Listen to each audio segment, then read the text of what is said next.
ನಮಸ್ಕಾರ ಸ್ನೇಹಿತರೆ, ಈ ವಿಡಿಯೋ ಆರಂಭ ಮಾಡಲಿಕ್ಕಿಂತ ಮುಂಚೆ ಡಿಸ್ಕ್ರಿಪ್ಷನ್ ಬಾಕ್ಸಲ್ಲಿ ವೆರಿ ಇಂಪಾರ್ಟೆಂಟ್ಲಿ ಒಂದು 3 ಲಿಂಕ್ಸನ್ನು ನಾನು ಕೊಡಿದ್ದೀನಿ. ಅಲ್ಲಿ ಮೊದಲನೇದು ಬಂದು ನಮ್ಮ ವಾಹಿನಿಗೆ ಮೆಂಬರ್ಶಿಪ್ಪನ್ನು ಮಾಡ್ಕೊಳ್ತಕ್ಕಂಥ ಲಿಂಕು, ಇನ್ನೊಂದು ವಾಟ್ಸಪ್ ವಾಹಿನಿಯ ಲಿಂಕು ಆ್ಯಂಡ್ ಇನ್ನೊಂದು ಟೆಲಿಗ್ರಾಮ್ ವಾಹಿನಿಯ ಲಿಂಕು. ದಯಮಾಡಿ ಮೆಂಬರ್ಶಿಪ್ ಮಾಡ್ಕೊಳ್ಳಿ. ಹಾಗೆಯೇ ವಾಟ್ಸಪ್ ಮತ್ತು ಟೆಲಿಗ್ರಾಮ್ ಲಿಂಕ್ಸ್ಗೆ ಜಾಯ್ನ್ ಆಗಿ.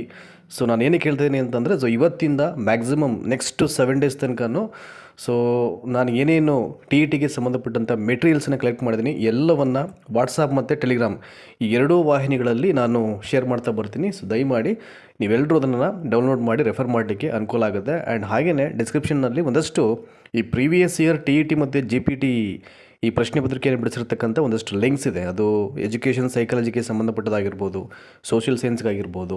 ಅದನ್ನು ಯಾವುದೇ ಅಮೌಂಟನ್ನು ಪೇ ಮಾಡದೆ ಫ್ರೀ ಆಫ್ ಕಾಸ್ಟಲ್ಲಿ ಆ ಲಿಂಕನ್ನು ಕ್ಲಿಕ್ ಮಾಡಿ ನೋಡಲಿಕ್ಕೆ ನಿಮಗೆ ಅವಕಾಶ ಇದೆ. ಹಾಗಾಗಿ ಅವೆಲ್ಲವನ್ನು ದಯಮಾಡಿ ಬಳಸ್ಕೊಳ್ಳೋ ಪ್ರಯತ್ನ ಮಾಡಿ.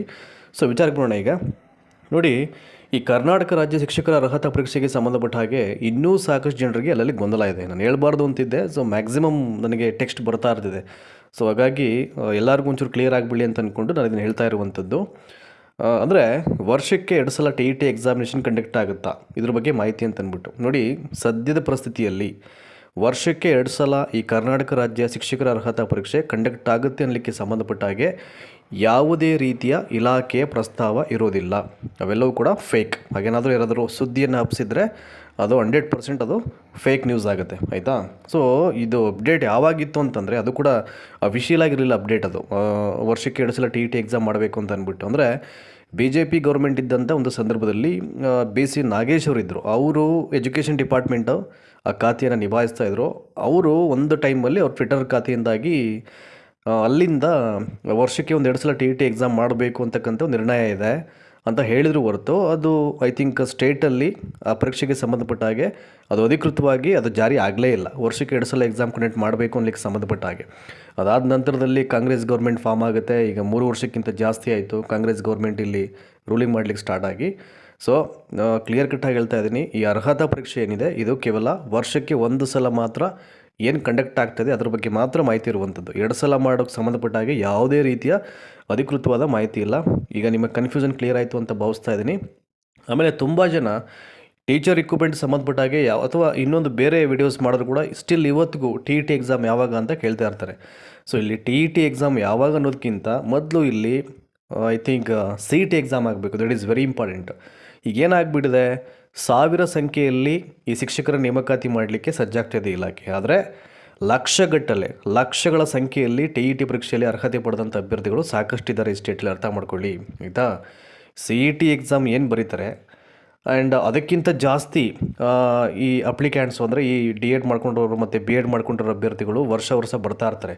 ಅವರಲ್ಲಿ ಸಾಕಷ್ಟು ಜನ ಎಲಿಜಿಬಲ್ ಆಗಿ ಹೊರಗಡೆ ಬರ್ತಾ ಇರ್ತಾರೆ. ಅಂದರೆ ಒಂದು CETಗೆ ಬೇಕಾದಂಥ ಅಭ್ಯರ್ಥಿಗಳಿಗಿಂತ TETಯಲ್ಲಿ ಎಲಿಜಿಬಲ್ ಆಗಿರ್ತಕ್ಕಂಥ ಅಭ್ಯರ್ಥಿಗಳೇ ಜಾಸ್ತಿ. ಈಗ ಅಫ್ಕೋರ್ಸ್ ಹೆಚ್ಚು ಕಡಿಮೆ ಒಂದು 80,000 ಹತ್ತತ್ರ ಈ ಎಜುಕೇಷನ್ ಡಿಪಾರ್ಟ್ಮೆಂಟಲ್ಲಿ ವೇಕೆಂಟ್ ಇದ್ದರೂ ಕೂಡ ಅದಕ್ಕೂ ಮೀರಿ TET ಪರೀಕ್ಷೆಯಲ್ಲಿ ಪಾಸಾಗಿರ್ತಕ್ಕಂಥ ಅಭ್ಯರ್ಥಿಗಳಿದ್ದಾರೆ. ಅದರಲ್ಲೂ ಭಾಳ ಪ್ರಮುಖವಾಗಿ ಪೇಪರ್ 2ನಲ್ಲೇ ಪಾಸಾಗಿರ್ತಕ್ಕಂಥ ಅಭ್ಯರ್ಥಿಗಳು ಜಾಸ್ತಿ ಇದ್ದಾರೆ. ಹಾಗಾಗಿ ಪ್ರಾಬ್ಲಮ್ ಏನಾಗ್ತಾ ಇದೆ, ಸೊ ಮೊದಲು ಈಗ CET ಎಕ್ಸಾಮ್ಗೆ ಇಲಾಖೆಗಳು ಫೋಕಸ್ ಮಾಡಬೇಕು, ಆಯಿತಾ.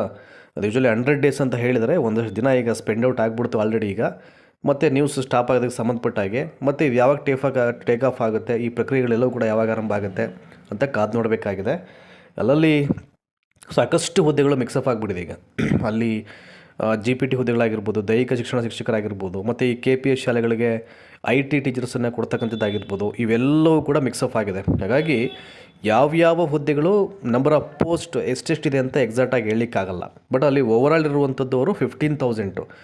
ಈವನ್ ಅದರಲ್ಲಿ ಏಡೆಡ್ ಸ್ಕೂಲ್ಸು ಏನಿದೆ ಅದು ಕೂಡ ರಿಕ್ರೂಟ್ಮೆಂಟ್ ಆಗಿಲ್ಲ, ಅದನ್ನು ಮಾಡಬೇಕು ಇನ್ಕ್ಲೂಡಿಂಗ್ ಪೋಸ್ಟು ಅಂತಕ್ಕಂಥದ್ದು ಒಂದು ಮಾಹಿತಿ ಇದೆ. ಹಾಗಾಗಿ ಸೊ ಅಫಿಷಿಯಲ್ ನೋಟಿಫಿಕೇಷನಲ್ಲಿ ನಿಮಗೆ ಏನೇನು ಯಾವ್ಯಾವ ಒಂದು ಸಬ್ಜೆಕ್ಟಿಗೆ ಎಷ್ಟೆಷ್ಟು ಪೋಸ್ಟ್ ಅಲಾಟ್ ಆಗಿದೆ, ಯಾವ್ಯಾವ ವಿಭಾಗದ ಹುದ್ದೆಗಳನ್ನು ಗೊತ್ತಾಗಬೇಕು ಅಂತಂದರೆ ಅದು ಕರ್ನಾಟಕ ರಾಜ್ಯ ಮಟ್ಟದಲ್ಲಿ ಬಿಡುಗಡೆ ಆಗಬೇಕು ಅಥವಾ ಇಲಾಖೆಯಿಂದ ಒಂದು ಅಧಿಕೃತವಾದಂಥ ಅಧಿಸೂಚನೆ ಪ್ರಕಟ ಆಗಬೇಕು. ಅಲ್ಲಿಯವರೆಗೆ ಇದು ಯಾವುದು ಗೊತ್ತಾಗಲ್ಲ. ಹಾಗಾಗಿ ಇನ್ನೊಂದು ಸಲ ಹೇಳ್ತಾ ಇದ್ದೀನಿ, TET ಎಕ್ಸಾಮು ವರ್ಷಕ್ಕೆ 1 ಸಲ ಮಾತ್ರ ಕನೆಕ್ಟ್ ಆಗುವಂಥದ್ದು. CETಗಿಂತ ಜಾಸ್ತಿ CET ಎಕ್ಸಾಮ್ಗೆ ಏನು ಈಗ 15,000 ಕನ್ಫರ್ಮ್ ಮಾಡಬೇಕು ಅಂತ ಅಂದ್ಕೊಂಡಿದ್ದಾರೆ, ಅದಕ್ಕಿಂತ 4 ಪಟ್ಟು ಅರ್ಹತೆ ಪಡೆದಂಥ ಅಭ್ಯರ್ಥಿಗಳಿದ್ದಾರೆ, ಆಯಿತಾ. ಹಾಗಾಗಿ ಇವೆಲ್ಲ ಕಡಿಮೆ ಆಗಬೇಕು ಅಂತಂದರೆ ಕಾಲಕ್ಕೆ ಈಗ ಒಂದು ಟರ್ಮಲ್ಲಿ 15,000 ಮಾಡಿದ್ರೆ ಅಟ್ಲೀಸ್ಟ್ ಸೆಕೆಂಡ್ ಟರ್ಮಲ್ಲಿ ಒಂದು 10,000 ಮಾಡಬೇಕು ಶಿಕ್ಷಕರ ನೇಮಕಾತಿಯನ್ನು. ಸೊ ಹಾಗೆ ತೀರಾ ಏನಾದರೂ ರಾಜ್ಯ ಸರ್ಕಾರಕ್ಕೆ ಒತ್ತಡ ಜಾಸ್ತಿಯಾಗಿ ಏನಾದರೂ ಖಜಾನೆಯಲ್ಲಿ ಹಣ ಸಾಲದೇ ಇದ್ದ ಪಕ್ಷದಲ್ಲಿ, ಅಂದರೆ I am just giving an example ಅಷ್ಟೇ, ಇದು ಸಾಕಷ್ಟು ಇರ್ತಿದೆ. ಅವ್ರಿಗೇನು ಬೇಕೋ ಅದನ್ನ ಮಾಡಲಿಕ್ಕೆ ಅವರು ಯಾವ್ಯಾವ ತಂತ್ರಗಳನ್ನು ರೂಪಿಸ್ತಾ ಇರ್ತಾರೆ ಬಿಡಿ, ಅದು ಗೊತ್ತಿರೋ ವಿಚಾರ. ಅಧಿಕಾರವನ್ನು ಸ್ಥಿರವಾಗಿಗೊಳಿಸ್ಕೊಳ್ಳಿಕ್ಕೆ ಕೊನೆ ಪಕ್ಷ ಎವ್ರಿ ಇಯರ್ ಒಂದು 5,000ನಾದರೂ ಎಕ್ವಿಪ್ಮೆಂಟ್ ಮಾಡಬೇಕು. ಅಂದರೆ ಈ ಸಮಸ್ಯೆಗಳು, ಶಿಕ್ಷಕರ ಸಮಸ್ಯೆ ಅಂತೇನಿದೆ, ಇದು ಹಂತವಾಗಿ ಕಡಿಮೆ ಆಗಬೇಕು ಅಂತಂದರೆ ಅಟ್ಲೀಸ್ಟ್ ಒಂದು 20,000 ಮಾಡಲಿಕ್ಕಾಗಲ್ವಾ, ಒಂದು 15,000 ಮಾಡಲಿಕ್ಕಾಗಲ್ಲ, ಕೊನೆ ಪಕ್ಷ ಒಂದು 10,000ನಾದರೂ ಮಾಡಬೇಕು. ಸೊ ಆ ಥರ ರೆಗ್ಯುಲರ್ ಎಕ್ವಿಪ್ಮೆಂಟ್ಸು ಈ ಸ್ಟೇಟಲ್ಲಿ ಕಂಡಕ್ಟ್ ಆಯಿತು ಅಂತಂದರೆ ಈ ಸಮಸ್ಯೆಗಳಾಗಲ್ಲ, ಆಯಿತಾ. ಹಾಗಾಗಿ ಎಲಿಜಿಬಲ್ ಆಗಿರ್ತಕ್ಕಂಥ ಅಭ್ಯರ್ಥಿಗಳು ಒಂದು ಕಡೆ ಟಿ ಇ ಟಿಲಿ ತಿರುಗಡೆ ಆಗ್ತಾ ಬರ್ತಾ ಇರ್ತಾರೆ. ಅದರಲ್ಲಿ ಒಂದಷ್ಟು ಜನ ಸಿ ಇ ಟಿ ಎಕ್ಸಾಮಲ್ಲಿ ಸಕ್ಸಸ್ ಆಗಿ ಅವರು ಶಿಕ್ಷಕರ ಹುದ್ದೆಯ ಕೆಲಸವನ್ನು ಅಲಂಕರಿಸ್ತಾ ಬರ್ತಾ ಇರ್ತಾರೆ. ಆಲ್ಮೋಸ್ಟ್ ಎಲ್ಲರೂ ಸಿಗ್ಬಂತೆ ಅಂತ ಹೇಳಲಿಕ್ಕಾಗಲ್ಲ. ಟ್ಲಸ್ಟ್ ಅಲ್ಲಿ ಬರ್ತಕ್ಕಂಥ ಶಿಕ್ಷಕರ ನೇಮಕಾತಿ ಆಕಾಂಕ್ಷಿಗಳು ಅವ್ರಿಗೆ ಸಕ್ಸಸ್ ಆಗಿ ಏನು ಅವ್ರ ಶಾಲೆಗೆ ಬರ್ತಾರೆ ಸರ್ವಿಸ್ ಮಾಡಲಿಕ್ಕೆ, ಒಂದಷ್ಟಾದರೂ ಸಮಸ್ಯೆಗಳು ಕಡಿಮೆ ಆಗಲಿಕ್ಕೆ ಅದು ಆರಂಭ ಆಗುತ್ತೆ. ಆ ಹಿನ್ನೆಲೆಯಲ್ಲಿ ರೆಗ್ಯುಲರ್ ಎಕ್ವಿಪ್ಮೆಂಟ್ಗಳು ಆಗಬೇಕಾಗುತ್ತೆ, ಆಯಿತಾ. ಸೊ ನೋಡೋಣ ಈಗ ಮತ್ತೆ ಯಾವಾಗ ಇಲಾಖೆಯಿಂದ ಸುದ್ದಿಗಳು ಬರುತ್ತೋ ಎಲ್ಲರೂ ಕಾಯ್ತಾ ಇದ್ದಾರೆ ಈಗ. ಸೊ ಎಲ್ಲರ ಚಿತ್ತ ಇಲಾಖೆ ಏನು ಸುದ್ದಿಯನ್ನು ಮಾಡುತ್ತೆ ಅದ್ರ ಕಡೆ ಇದೆ ಈಗ, ಆಯಿತಾ. ಸೊ ಹಾಗಾಗಿ ದಯಮಾಡಿ ಆಮೇಲೆ ಟಿ ಇ ಟಿ ಎಕ್ಸಾಮ್ ಯಾವಾಗ ಅಂತ ಕೇಳ್ತಾರೆ. ಸೊ ನೋಡಿ, ಲಾಸ್ಟ್ ಟರ್ಮು 2025 ಡಿಸೆಂಬರ್ 7ನೇ ತಾರೀಕು T E T exam conduct ಆಗಿತ್ತು, ನಿಮಗೆಲ್ಲ ಗೊತ್ತೇ ಇದೆ. ಸೊ ತುಂಬ ಲೇಟಾಗಿ ಕಂಡಕ್ಟ್ ಮಾಡ್ತಾರೆ ಇದನ್ನು. ಲಾಸ್ಟ್ ಟರ್ಮಲ್ಲಿ ನಡೆದಂಥ ಟಿ ಇ ಟಿ ಎಕ್ಸಾಮು ವರ್ಷದ ಕೊನೆಯ ಮಾಸದ 7ನೇ ತಾರೀಕಲ್ಲಿ ಕಂಡಕ್ಟ್ ಮಾಡಿದಂಥ ಒಂದು ಪರೀಕ್ಷೆ ಅದು. ಹಾಗಾಗಿ ತುಂಬ ಡಿಲೇ ಆಗ್ತಕ್ಕಂಥ ಏನಾಗಿತ್ತು ಅದರ ಹಿನ್ನೆಲೆಯಲ್ಲಿ ಏನು ಮಾಡಿದ್ರು, ಅವತ್ತೇ ಇಮಿಡಿಯೇಟ್ ಕೆ ಆನ್ಸರ್ ಬಿಡುಗಡೆ ಮಾಡ್ತಾರೆ. ನಿಮಗೆಲ್ಲ ಗೊತ್ತೇ ಇದೆ, ಅದರ ಎಲ್ಲ ಪ್ರಕ್ರಿಯೆಗಳು ಬೇಗ ಬಂದುಬಿಡುತ್ತೆ ಇಮಿಡಿಯೇಟು. ಪ್ರಾವಿಷನಲ್ ಕೆ ಆನ್ಸರ್ ಬಿಟ್ಟೋದಾಗಿರ್ಬೋದು, ಅಬ್ಜೆಕ್ಷನ್ ಫೈಲ್ ಮಾಡಲಿಕ್ಕೆ ಡೇಟನ್ನು ನಾವು ನಿಗದಿ ಪಡಿಸಿದ್ದಾಗಿರ್ಬೋದು, ಆ್ಯಂಡ್ ಇಮಿಡಿಯೇಟ್ ರಿಸಲ್ಟ್ ಡಿಸ್ಕ್ಲೋಸ್ ಆಗಿ ಪ್ರಮಾಣ ಪತ್ರಗಳು ಕೂಡ ಬೇಗ ಬಂದುಬಿಡುತ್ತೆ. ಅವೆಲ್ಲ ನಿಮಗೆ ಗೊತ್ತಿರೋ ವಿಚಾರ, ಆಯಿತಾ. ಹಾಗಾಗಿ ನೋಡಿ, ಡಿಸೆಂಬರ್ 7 ಅಂದರೆ January, February, March, April, May, June 6 months ಆಗಿದೆ ಈಗ. ಅಂದರೆ ಒಂದು 6 ನಿಯರ್ಲಿ 7 ಮಂತ್ಸ್ ಅಂದ್ಕೊಳ್ಳಿ, ಆಯಿತಾ.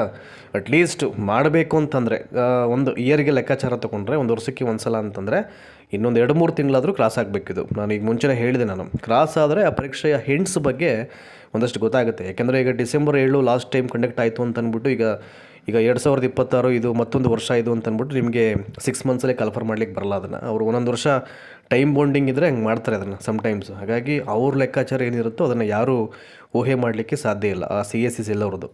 ಹಾಗಾಗಿ ಸೊ ವೆಯ್ಟ್ ಮಾಡಿ, ದಯವಿಟ್ಟು ಏನು ಓದ್ತಾ ಇದ್ದೀರೋ ಓದ್ತಾ ಇರಿ. ಇವೆಲ್ಲ ಏನೂ ಮಾಡಲಿಕ್ಕಾಗಲ್ಲ. ಈ ತುಂಬ ಜನರಿಗೆ ಏನಾಗುತ್ತೆ, ಡಿಲೇ ಆಗ್ತಾ ಅವರು ನಿರಾಸಕ್ತಿಗೊಳಗಾಗ್ತಾರೆ, ಹತಾಸೆಗೊಳಗೋದು ಕಾಮನ್. ಹಂಗನ್ಬಿಟ್ಟು ತೀರಾ ನಿಮ್ಮನ್ನೇ ಮರೆತು ಕಾನ್ಸಂಟ್ರೇಟ್ ಮಾಡೋದನ್ನು ಅವಾಯ್ಡ್ ಮಾಡ್ಲಿಕ್ಕೆ ಹೋಗಬಾರ್ದು. ಅಟ್ಲೀಸ್ಟ್ ಏನು ನೀವು ರೆಗ್ಯುಲಾರಿಟಿ ನಿಮ್ದು ಇರ್ತಿದೆ ಸ್ಟಡೀಸ್ ಬಗ್ಗೆ ಫೋಕಸ್ ಮಾಡುವಂಥದ್ದು, ಅದನ್ನು ಹಾಗೆ ಕಂಟಿನ್ಯೂ ಮಾಡ್ಕೊಳ್ಳಿ. ಸೊ ನಿಮ್ಮಲ್ಲಿದ್ದಂಥ ಟಿ ಇ ಟಿ ಪರೀಕ್ಷೆಗೆ ಸಂಬಂಧಪಟ್ಟಂಥ ಏನು ಡೌಟ್ಸ್ ಇದೆ ಆಲ್ಮೋಸ್ಟ್ ಎಲ್ಲವೂ ಕ್ಲಿಯರ್ ಆಗಿದೆ ಅಂತ ಭಾವಿಸ್ತಾ ಇದ್ದೀನಿ. ಈ ಕಂಟೆಂಟ್ ಇಷ್ಟ ಆಗಿದ್ರೆ ಎಲ್ಲರಿಗೂ ಶೇರ್ ಮಾಡಿ. Thank you so much.